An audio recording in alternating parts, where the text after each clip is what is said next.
I'm Claudia Herber. I am a gourd artist and a teacher, and I'm now living in McMinnville. After traveling, 6 years in our motorhome, we decided to settle here, originally from California.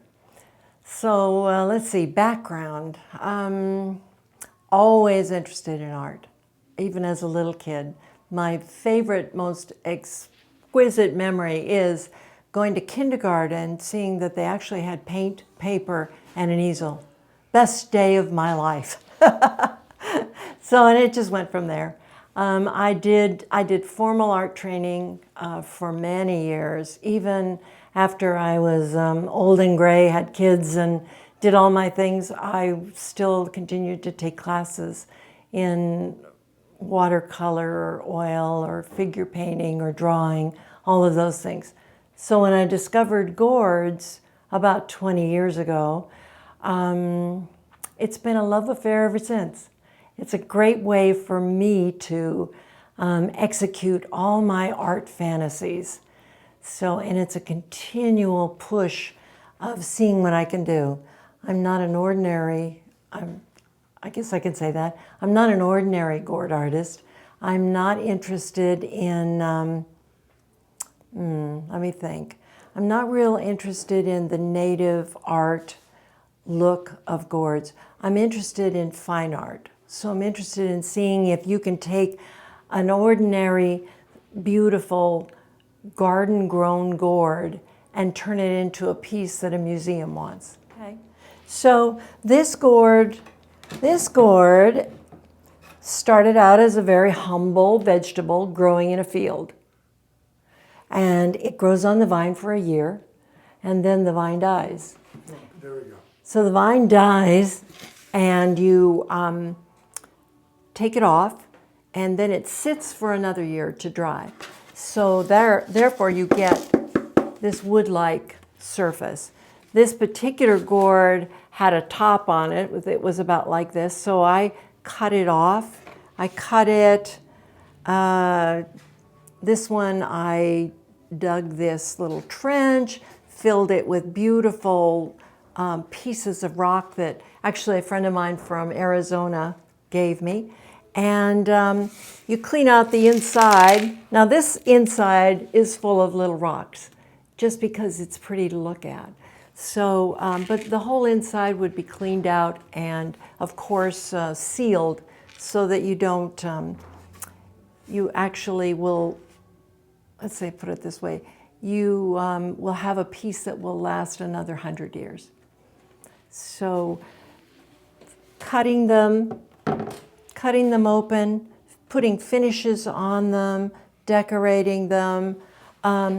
This one you can see, I have a special carver, so I get to do this filigree work and cut, paint, whatever fun thing that the gourd says to me. But no, and this one is not opened at all. This one, see? This one still has the seeds in it because, well, she just didn't get to get opened up.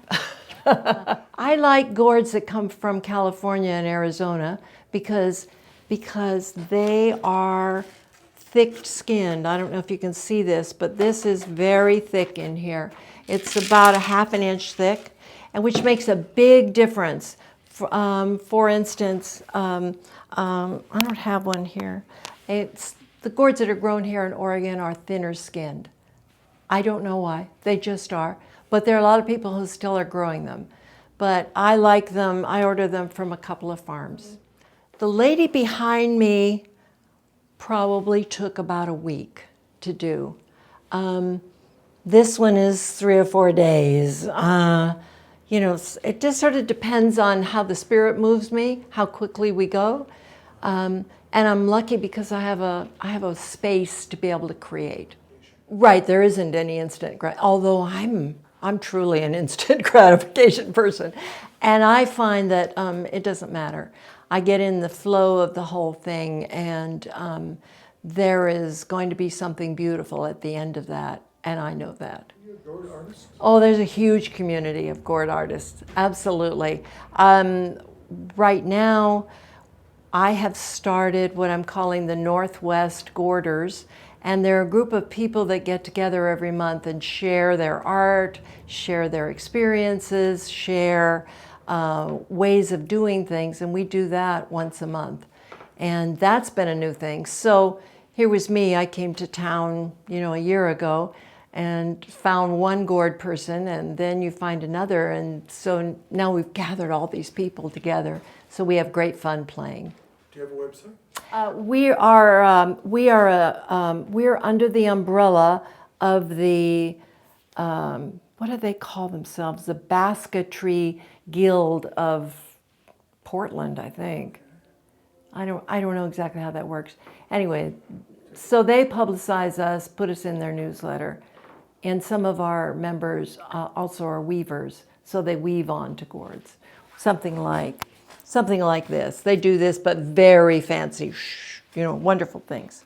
Since I've been here at Currents Gallery, I've been teaching in our backdoor studio, which is an excellent place because I've got enough electricity. We're out of the wind and the rain, and we can accommodate like 14 people working on gourds at one time. So I teach them carving, wood burning, projects, all of those things. And actually intend to do a lot more. There are a million YouTube videos on how to, and we have some amazing gourd artists that are very generous with that information. And they do classes all over the country, and there are gourd festivals to go to where you can take classes and learn specific skills or come away with a skill and a new project. And speaking of that, those gourd festivals do a lot of competitions. And for, the last 5 years, I've entered the Arizona Gourd Society's festival, which is held in Casa Grande, Arizona. And been fortunate enough to win a lot of blue ribbons there on my work. So that pleases me, and it's nice to be judged by your peers as being a worthwhile art object.